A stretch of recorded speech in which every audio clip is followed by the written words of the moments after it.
fizestes o contrário do que nós tínhamos dito. Enchestes a cidade de Jerusalém com a vossa doutrina e nos quereis tornar responsáveis pela morte desse homem.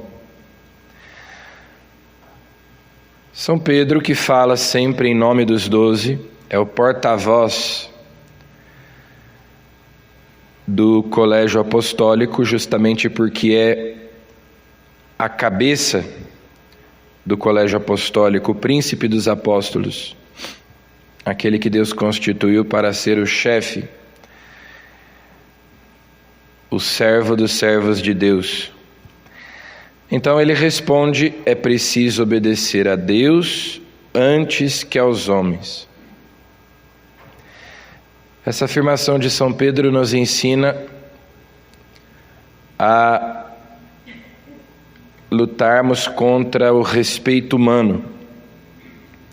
Ou seja, devemos obedecer a Deus, devemos agradar a Deus antes que aos homens.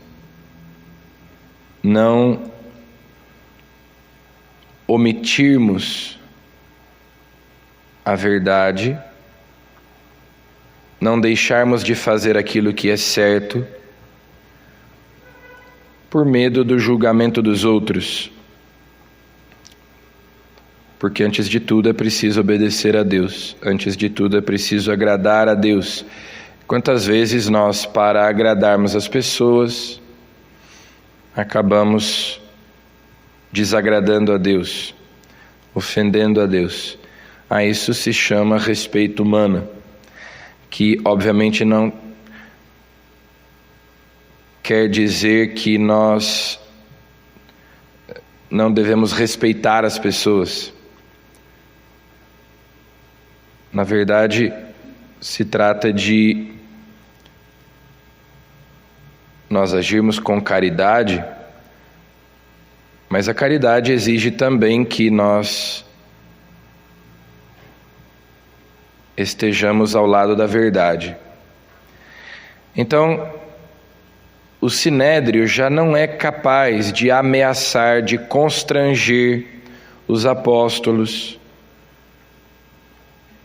porque eles não têm medo da opinião pública, eles não têm medo dessas ameaças.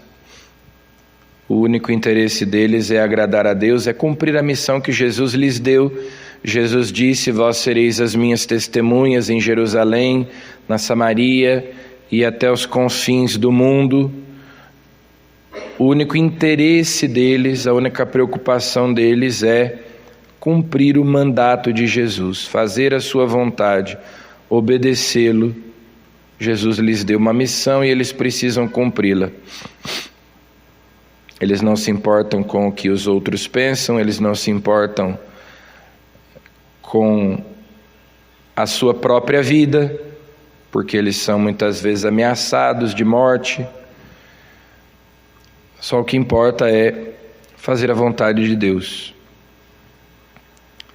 E ele então reafirma aquilo que eles têm pregado insistentemente diante do Sinédrio, e aqui mais uma vez nós encontramos o que a igreja chama de querigma, que é o anúncio primeiro, fundamental, que é, claro, nós temos o credo, que se desenvolveu posteriormente, mas aqui nós temos uma síntese do que é central na fé cristã, o núcleo da fé cristã, que é o anúncio primeiro, também porque é o anúncio mais importante, é a verdade mais importante. O Deus de nossos pais ressuscitou Jesus, a quem vós matastes pregando numa cruz. O sumo sacerdote tinha se queixado que eles estavam os estavam acusando de serem os culpados pela morte de Jesus. Nos quereis tornar responsáveis pela morte desse homem. E ele então diante deles diz: vós matastes.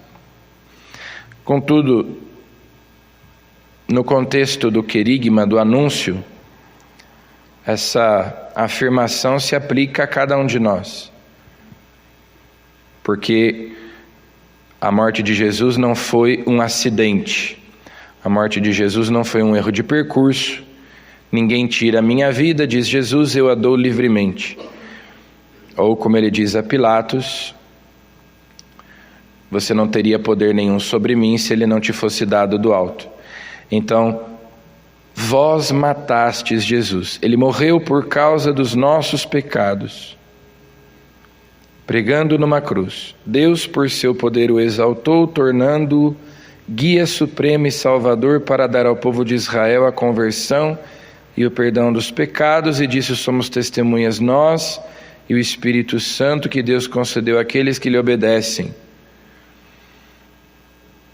Isso é o querigma, isso é o anúncio fundamental. Jesus Cristo morreu e ressuscitou, Ele é o Senhor, creia nele, se converta e os seus pecados serão perdoados e você vai receber o Espírito Santo. É o anúncio essencial, é o convite àquela adesão que nós chamamos de fé. Creia em Jesus, Ele morreu por tua causa, Ele ressuscitou para te comunicar a vida de Deus, para te dar o Espírito Santo. Essa pregação, esse anúncio, que é propriamente o Evangelho, deve suscitar a fé. A fé de São Paulo vem da pregação. Contudo, o efeito foi o contrário. Quando ouviram isto, ficaram furiosos e queriam matá-los por aquilo que eles haviam dito. Então, o anúncio do Evangelho deve suscitar a fé.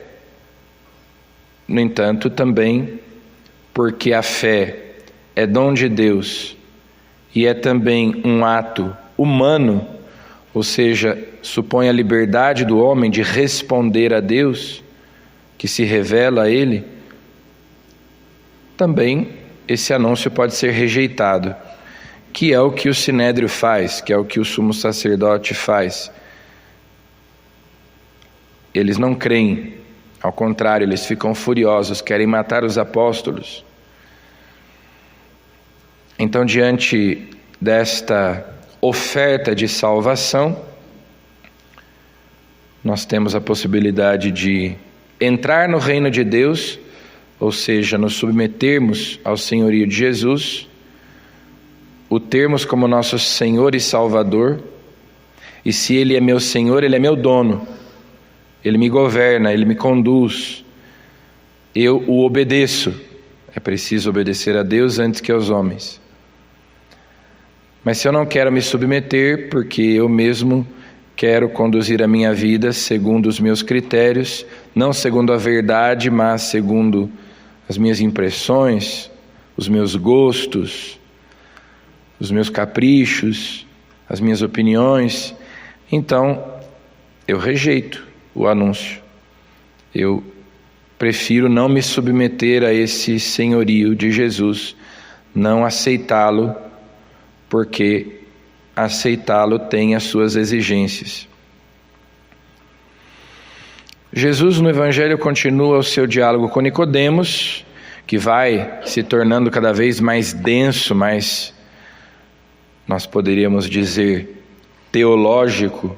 Jesus vai revelando para Nicodemos os mistérios mais íntimos de Deus, da relação entre o Pai e o Filho, ou seja, Jesus vai nos introduzindo na intimidade, na vida íntima de Deus, nas relações entre as pessoas divinas, o Pai, o Filho e o Espírito Santo, aquele que vem do alto, aquele que vem do céu, está acima de todos. O que pertence à terra, o que é da terra pertence à terra e fala as coisas da terra, mas ele que vem do céu fala das coisas do céu, dá testemunho do que viu e ouviu. Aquele que acredita no Filho possui a vida eterna. Aquele, porém, que rejeita o Filho não verá a vida, pois a ira de Deus permanece sobre ele. Aquele que Deus enviou fala as palavras de Deus. Então, novamente, Jesus reafirma aquilo que nós dissemos. A vida é o próprio Jesus. Quem acredita nele, recebe o Espírito Santo, possui a vida eterna. As suas palavras são palavras de vida eterna. Aquele, porém, que rejeita o Filho, não verá a vida.